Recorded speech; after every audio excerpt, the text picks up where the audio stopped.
Bueno, continuamos en Como en Casa y luego de conocer un poco la receta que tenemos, pues Yulisa y yo estamos aquí porque justamente en momentos como estos necesitamos orientación profesional, porque he visto mucha gente en redes sociales dando tips, diciendo qué hacer en momentos como estos donde tenemos un duelo por una tragedia. Sin embargo, pocas veces sabemos qué hacer y muchas veces no nos llevamos de lo que tienen que llevarse. Esta vez traemos nuestra experta, la que sabe de eso, la experta en duelo, psicóloga, que está con nosotros y quien ha sido parte de la familia siempre. Iliana Flores hoy nos acompaña con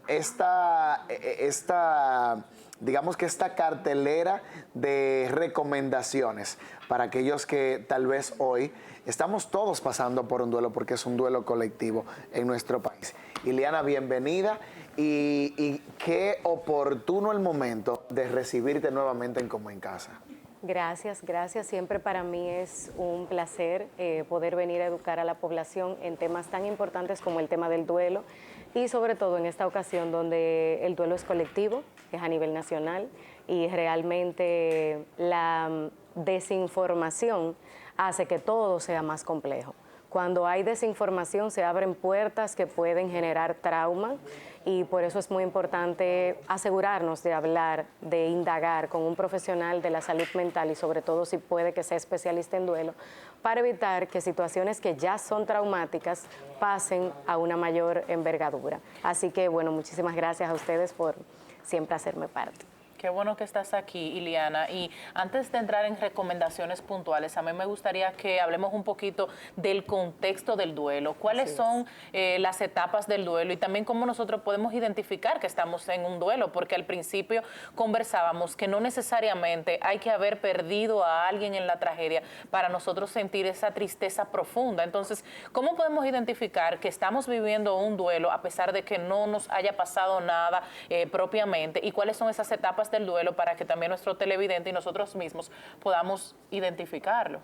Excelente, es muy válido, ya que siempre cuando vamos a hablar de duelo tenemos que reconocer que el duelo es un proceso adaptativo frente a una pérdida. Todo lo que era mío y ya no me pertenece implica una pérdida. Toda pérdida implica un duelo. En orden tangible, que es lo que se puede tocar, e intangible, que es lo que no se puede tocar. Aquellos que han perdido un ser querido tienen una pérdida de orden mayor.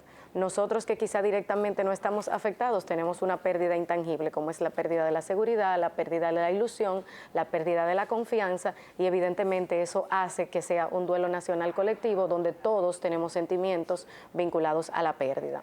Y respondiendo a la parte de las etapas del duelo, la maestra de la tanatología, que también es una de mis formaciones, Elizabeth Kubler-Ross, médico psiquiatra, elaboró las etapas del duelo basadas en el duelo por pérdida de la salud, donde el paciente entraba en un proceso de negación, luego de depresión, negociación, y al final pues se supone que se llegaba a una resignación o aceptación.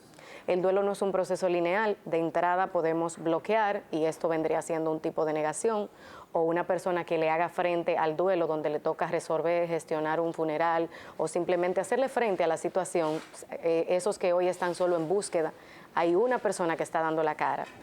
Entonces, puede ser que esa persona estén viviendo todas las etapas de diferentes formas. Entonces, como está basado en el duelo por pérdida de la salud, no es un proceso lineal. Entonces es muy importante identificar y reconocer que transitar el duelo es un proceso personal, interior. También existe algo muy, muy, muy importante y es la ramificación de pérdidas. Es que cuando usted esté en un funeral, quizá cumpliendo con una persona que simplemente tenía una vinculación social, es posible que usted empiece a recordar un ser querido suyo que ya no está y le entre esa nostalgia y termina aún más quebrantado, y ahí entra lo que a nivel de duelo puede ser un duelo no resuelto o no gestionado, ya que por mecanismo de defensa nosotros evitamos el dolor, bloqueamos el duelo, y cuando pasan este tipo de situaciones viene algo que se llama ramificación de pérdidas.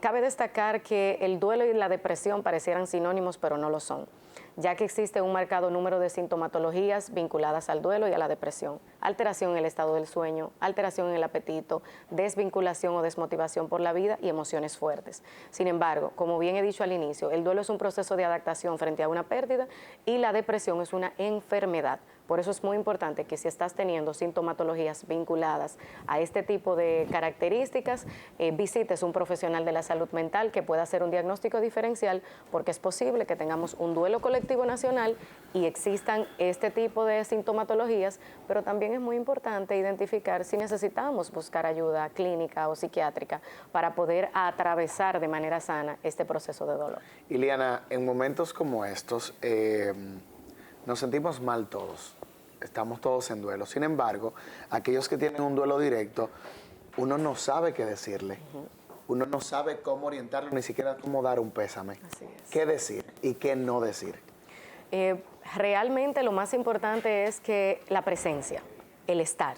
Las personas se van a olvidar de lo que tú le dijiste, pero no de cómo lo hiciste sentir.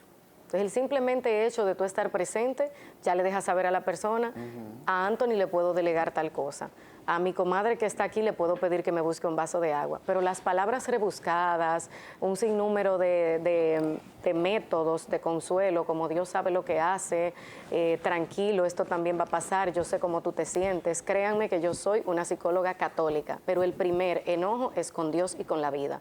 Porque a mí, ¿qué está pasando con esto? Entonces hay que dejar que la persona atraviese esta etapa y después viene el consuelo, después vienen los para qué y después más adelante al atravesar estas emociones fuertes, entonces habrá respuesta que dar.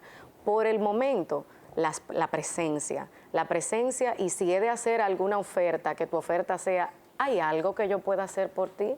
¿Entiendes que yo te puedo ayudar en algo? ¿Hay una gestión que puedas delegar en mí?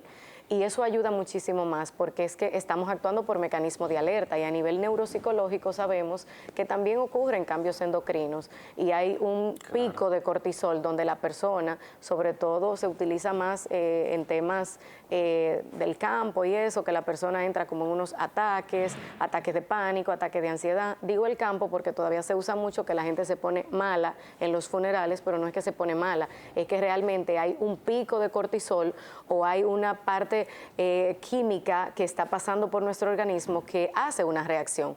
Yo siempre que estoy educando en este tema, saben que mi eslogan es salud mental humanizada, le digo a la gente, ¿quién no ha echado un pleito y después que llega a su casa se pregunta, si me hubiese acordado, hubiese dicho esto? Entonces, hay un pico de cortisol que nos bloquea.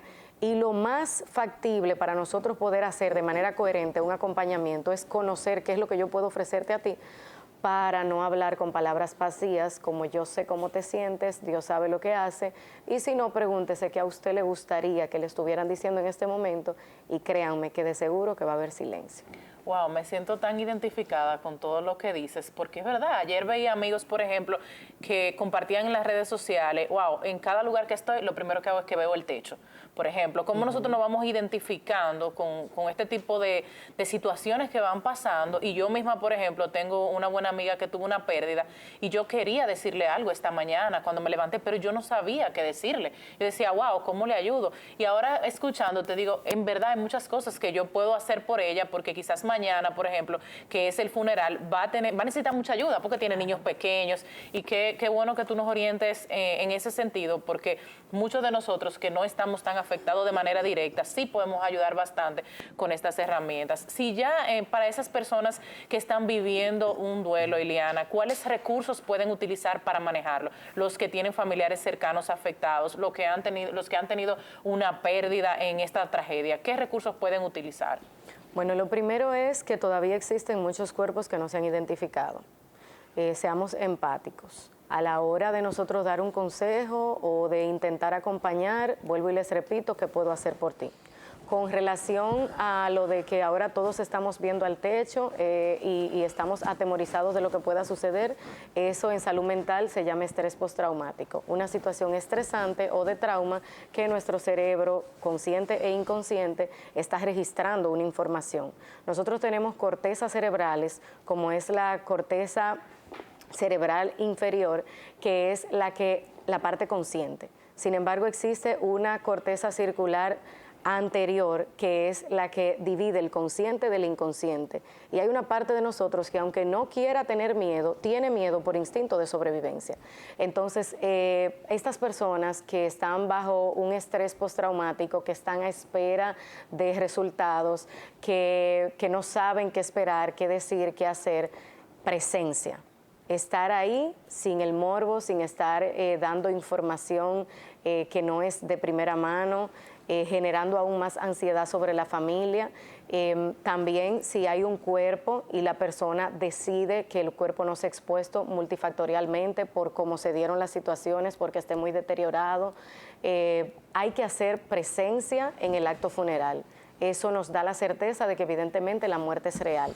Sin embargo, si ya estás viviendo el funeral de un ser querido, yo recomiendo que como mecanismo calmante busquemos una foto con la que nosotros vayamos a recordar a nuestro ser querido para que ese cerebro negociador, consciente e inconsciente, no se quede solamente con esa imagen de trauma, ya que lamentablemente hay una parte que inconscientemente en nosotros trabaja y por eso el exceso de noticias, la información excesiva hace que nosotros también entremos en un estado de alerta, porque ¿qué es lo que va a venir de ahora en adelante?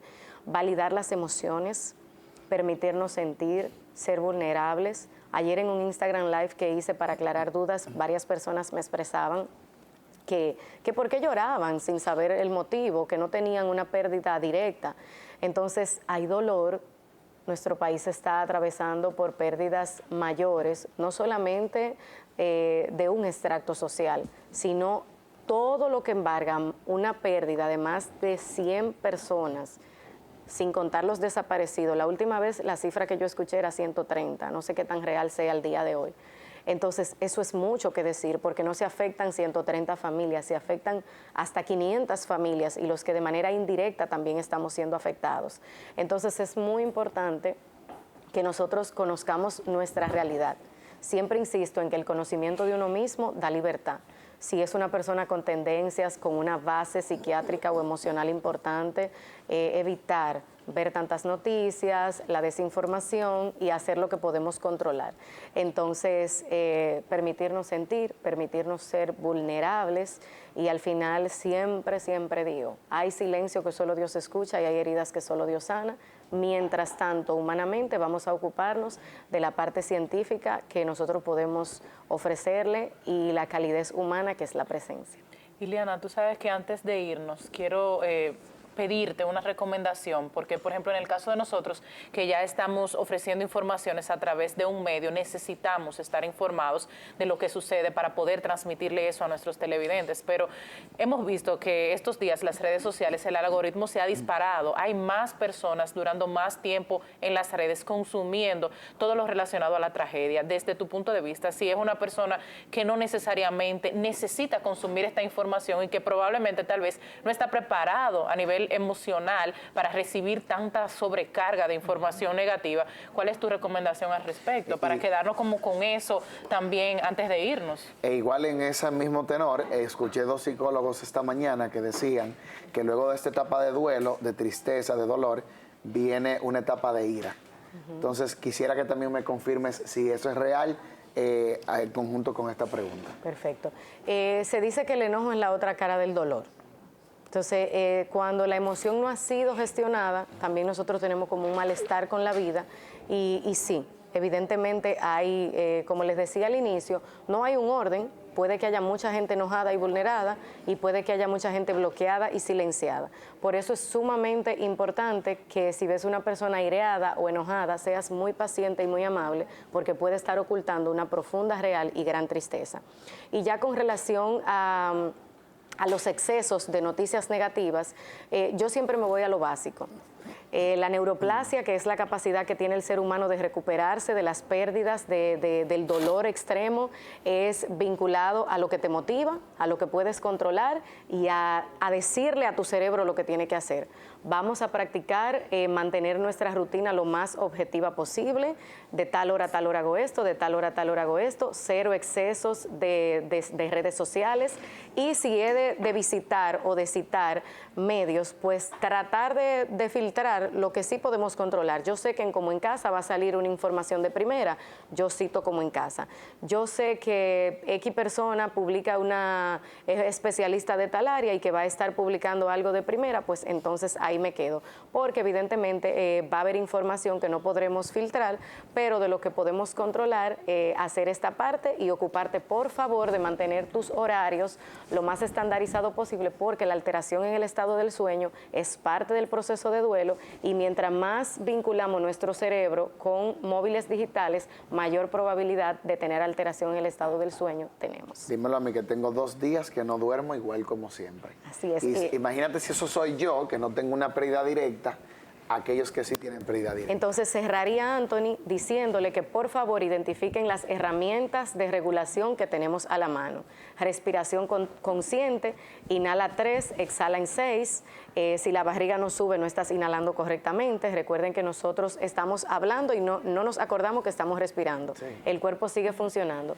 Herramientas reguladoras, información veraz, y por favor ocuparte de lo que puedes controlar, porque al ocuparte de lo que puedes controlar disminuyes los niveles de ansiedad y hay mayor probabilidad de salir airosos y tener un duelo sano. Gracias, Ileana, por informaciones tan valiosas. ¿Cómo te encontramos en Instagram? Mi nombre, Ileana Flores G. Ahí estoy dejando la información de valor. Estoy trabajando con mi equipo para compartir un protocolo de qué hacer y qué no hacer en casos de que estés viviendo el duelo, y siempre tratando de estar lo más cercana posible de ustedes para seguir escribiendo salud mental humanizada, que ya es una realidad. Te queremos. Gracias. Gracias por ser instrumento. Nos vamos a la pausa, regresamos de inmediato en Como en Casa, en un día donde queremos que te mantengas informado a través de nosotros. Regresamos.